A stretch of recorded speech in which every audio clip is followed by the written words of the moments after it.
Lantawang kaaniyag sa kabukiran, lantawang kaaniyag sa kadagatan, agusan ug surigaw, bahandi sa Mindanao. Madyaw, Karadyaw, Caraga.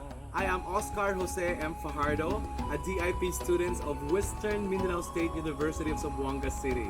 Today, I would like to present to you the vibrant and colorful history and culture of Butuan City. Sa panginabuhian, kapatagan ug mga basakan, bahanding angay titigan. So our first itinerary, let's try to taste and experience the Butuanan delicacy, which is the palagsing. But before that, mukhaon sa ako murag gigutom na ko diri ay mamahaw sa ilang tindahan. Hello friend, say hi. Oh, gusto mamahaw sa taon na kay murag Shutomi na gozaimasu. See ya later, guys. Agusan del Sur, Surigao. So I'm done with my breakfast. So this time, let's proceed sa production area sa Palagsing. Narito sa Tidelia ang ato ang mutabang sa pag-process sa Palagsing. Ayan. So I'm very much excited, guys. Mas tsaka na. So we're here at Barangay Bansa, Butuan City. So nadiri ang mga early Butuanons nga kabalo mo bugna sa ato ang delicacy. So let's go! Bansa Church Ruin. Yan, this is one of the tourist destination of Butuan. Nasaag ko la Tidelia kay papaw katun silang balay. And ako pa rin kamuntan. At last, we are here at Barangay Bansa, Butuan City. And I'm very much excited, guys, para mag-proceed sa atong production area at La Tidelia. So let's go!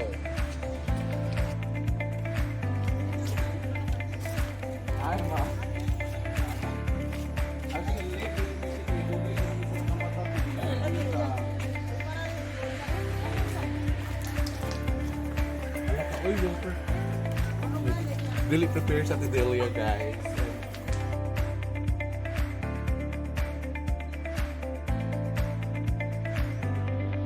Buko, or coconut flesh, is highly nutritious and rich in fiber, vitamin C, E, B1, B3, B5, and B6, and also the presence of minerals including the iron, selenium, sodium, calcium, magnesium, and phosphorus. And also another ingredient, guys, is the starch or unao. Yan, unao is very common here in Butuan actually. And starchy food are good source of energy. It contains fiber, calcium, and vitamin B. Ayan.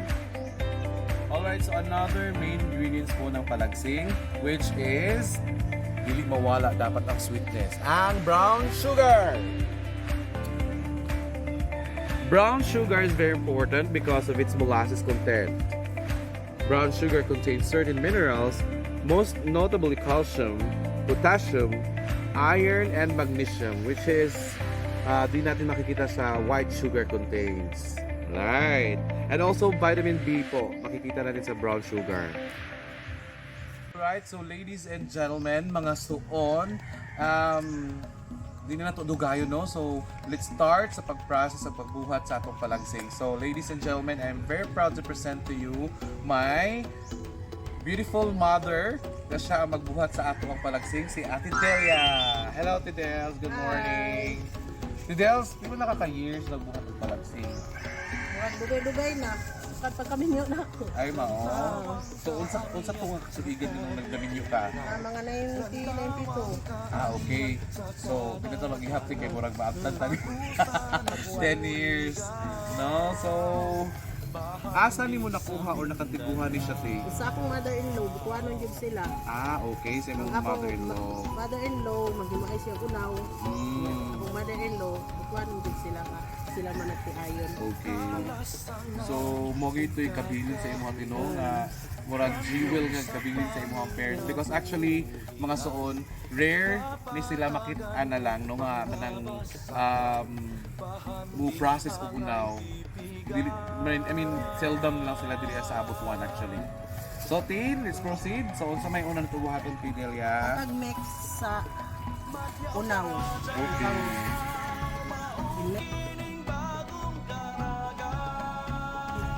Go. Okay, with all the planggana na si ate para mas dali daw ang process, no? Plangganahin ang show. Sige, so una gibutan ni ate ang buko. So i-mix na nato ang unaw. Ayan. Mao ni siya ang ato ang main ingredients mo guys, ang unaw. No? Nadili lang makit-an sa butuwa.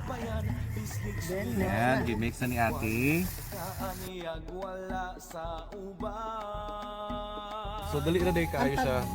Paglikit lang ilugay. Ang medyo dugay.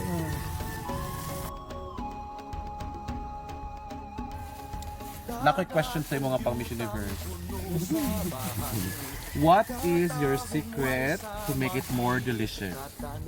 So again, my question to Delia, what is your secret to make it your palagsing delicious and why? Look, Miss University, no? Hindi paro na English ko. Ayaw, magbisaya na tati. Magbisaya na tati. Lami na siya, kay humok man siya, di man siya katugaling. Buka na siya ka ng gahit na, kanang humok siya, manang bubuk lami. Kay humok man, kay sa kato mga gahit na nga tubig. Pag-matter gina mo siya. Ang lubig. So dapat na pag timing and coordination sa bukong o sa lubing gamitin Kay natin. kung gahit siya, siyempre, sagap-sap. So mas lamig gito yung kahit kaysa katong medyo one na siya ng lousy. Ano siya? Ato na putson, kaya na.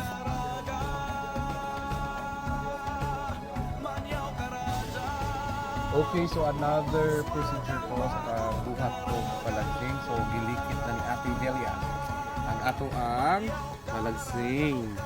Grabe si Ate Delia ka master guys kay murag makuha niya og 5 seconds ang isa ka kuha charla. Alright, para mas perfect o mas ma-feel na ko ang fulfillment sa pag-process atong palagsing, mo try ko og likit, no?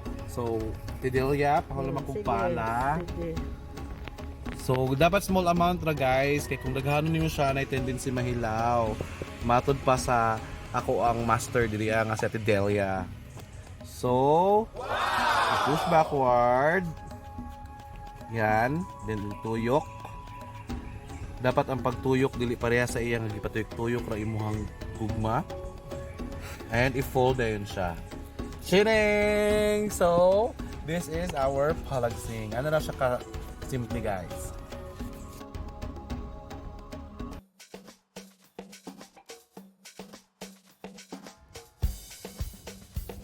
Okay, so next na itong procedure ato na siya i-steam.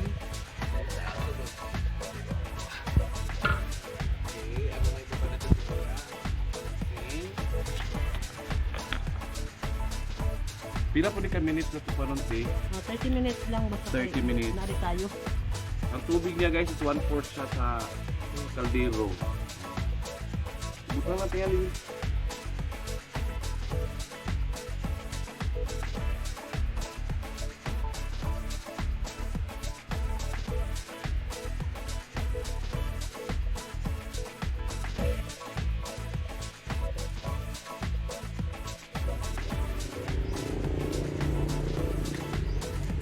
Alright, hello mga soon. So this time, atot ng pilawan ang atong finished product sa palagsing ni Ate Delia.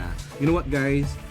In fairness, special gino nga itong palagsing kay perfect ang presentation, ang iyang timing po sa bukog sa unaw is balance din siya, no? So this time, let's try to taste it. So here we go. Here we go. Yan. So medyo sticky gid kayo siya. Perfect gid ang pagkabog na Atidelia, guys. Kung nakita ninyo ang iyang kuwan sa unaw, diba?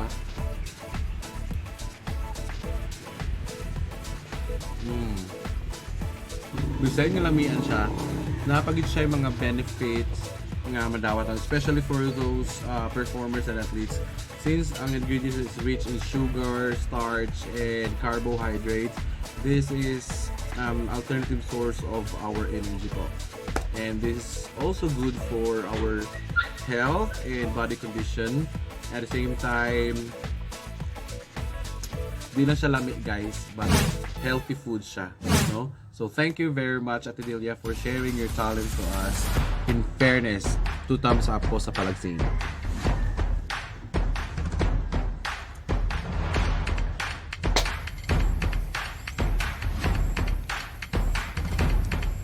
Hello mga suon!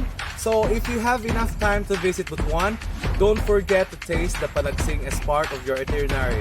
As what we said, visit Butuan will not completely fulfilling without having a taste of its delicacy, Palagsing.